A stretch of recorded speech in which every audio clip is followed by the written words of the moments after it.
More than 1,000 Filipinos gathered at St. Peter's Basilica on Sunday to celebrate the seventh day of Simbang Gabi, bringing one of the Philippines' most cherished Advent traditions to the heart of the Vatican. The Mass was presided over by Cardinal Luis Antonio Tagle, Pro-Prefect of the Dicastery for Evangelization, at the Basilica's main altar.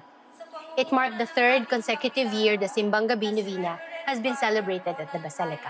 In his homily, Cardinal Tagle said Christmas should not be reduced to memories, material plans, or financial goals, but should be a daily commitment to faith, service, and moral responsibility.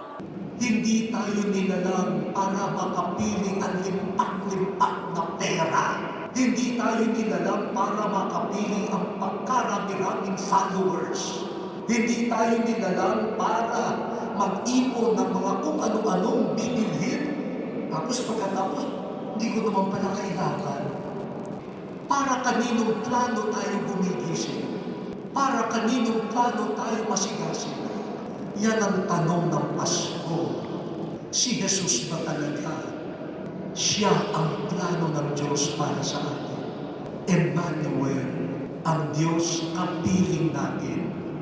Simbang Gabi, a 9-day series of dawn masses in preparation for Christmas, is a deeply rooted Filipino tradition dating back to the Spanish colonial period.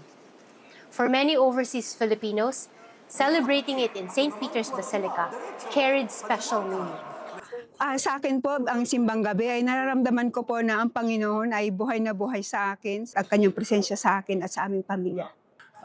Ang nararamdaman ko bilang isang kapwa Pilipino dito sa Roma para sa Simbang Gabing ito ay talagang uhaw na uhaw, talagang buhay na buhay pa rin ang pananampalataya ng ating mga kababayan.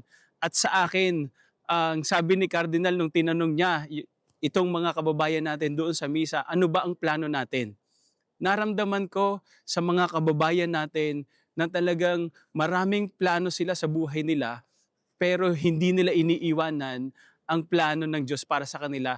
Bilang isang Filipino worker dito po sa Rome, Italy, ito po ay ang Simbang Gabi po dito ay isang napakalaking biyaya para sa ating mga Pilipino na masunod natin ang ating tradisyon na kahit sa Pilipinas or kahit naririto tayo sa Italy, ito po ay ating ipinagdiriwang tuwing magpapasko para sa pagdating ng ating Panginoon. Ito ay malaking halaga para sa aming mga migranteng Pilipino dito sa Diocese ng Roma na nakikita namin na nagbibigay ito ng katatagan ng aming pananampalataya, lalo na kami ay malayo sa aming mahal sa buhay, lalo sa aming mga kapamilya ngayong parating na Kapaskuhan, at ito ay nagbibigay gabay rin sa aming pananampalataya. Kaya masaya kaming nagdiriwang sa aming taon-taon na paghahanda sa Kapaskuhan, lalo na sa ating tradisyon na Simbang Gabi.